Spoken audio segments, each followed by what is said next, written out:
The other day, I worked 10 contacts in less than 30 minutes from a state park with a radio that fits in a backpack. That's POTA, Parks on the Air. Here's what it is and how it works. I want to tell you about something that completely transformed the way I think about this hobby.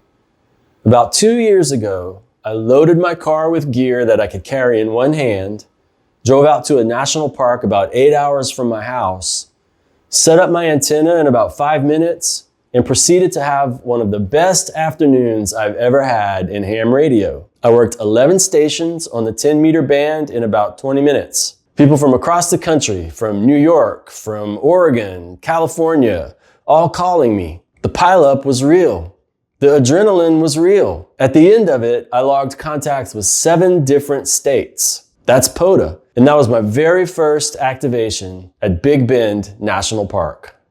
POTA stands for Parks on the Air. It's an amateur radio activity program, really more of a global community and award system that encourages hams to operate from wildlife management areas, national parks, state parks, national forests. They have all kinds of qualifying public lands. The idea is simple. You go out to a park, you make contacts, you log them, and you submit your logs to the POTA website. The website tracks your activations, confirms your contacts, and gives you credit towards various achievements and awards. Let me break down how it actually works. There are 2 ways you can do POTA: activating and hunting. Activators are the ones who go to the parks. They set up their stations and call CQ on the air, inviting anybody to contact them. Hunters are the hams who hunt for those activators. They tune around the bands looking for activators calling CQ, and then they work them to collect park reference codes. A POTA park reference code is a designation that identifies a specific park. For example, US-0060 is New River Gorge National Park and Preserve in West Virginia. When you work an activator at that park, you get credit for working US-0060. Accumulate enough unique parks, work enough contacts, and you earn awards, official certificates from POTA, and recognition within the community.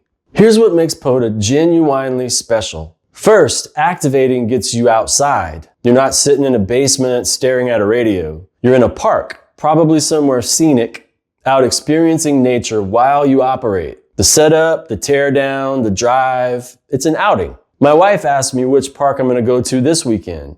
She comes with me sometimes. That's not something that happens with most ham radio activities.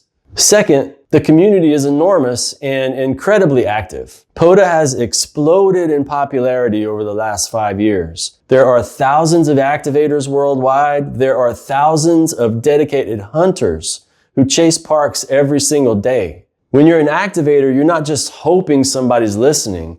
People are actively hunting you. The reverse is also true. When you're a hunter chasing POTA contacts, you get to work stations from parks you may never get to visit in person. It's kind of like DXCC style chasing, but with state and national parks rolled in. Now let's talk equipment, because this is where some people get intimidated and they really shouldn't. Here's the beautiful thing about POTA.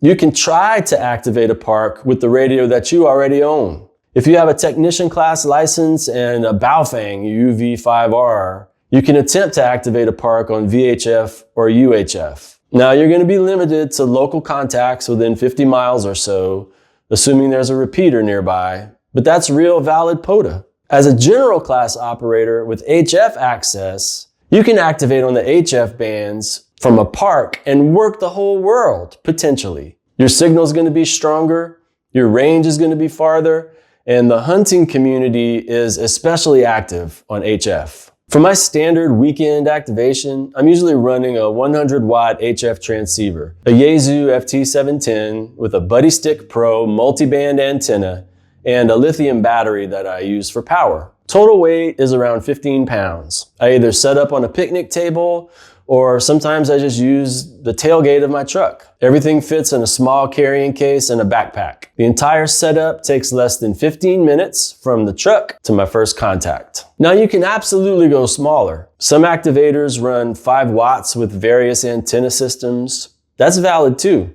POTA doesn't care about your power or your antenna. It cares about the contacts. You can start today with what you have. Let me give you some real examples of activations. One summer, I did an activation at a state park about an hour from my house. I was on the air for about an hour on 15 meters. I worked 10 contacts. States worked: California, Arizona, Florida, Illinois, Indiana, New Jersey.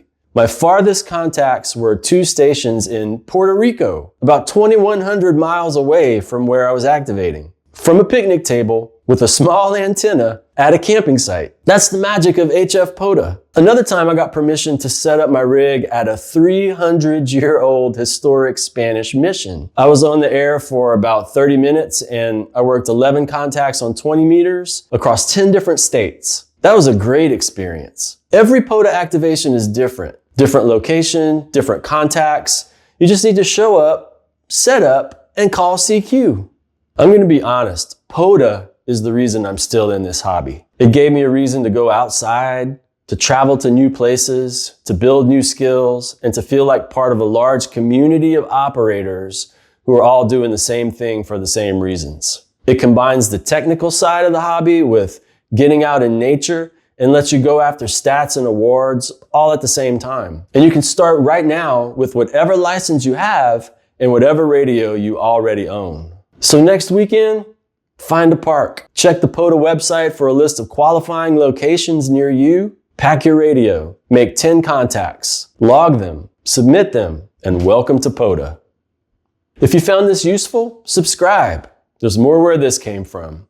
And if you're serious about getting your license, check out the Tech Plus General Accelerator course at hamradiolaunchpad.com/license. Structured video lessons, practice exams, flashcards, and a PDF study guide to help you pass both technician and general in one shot.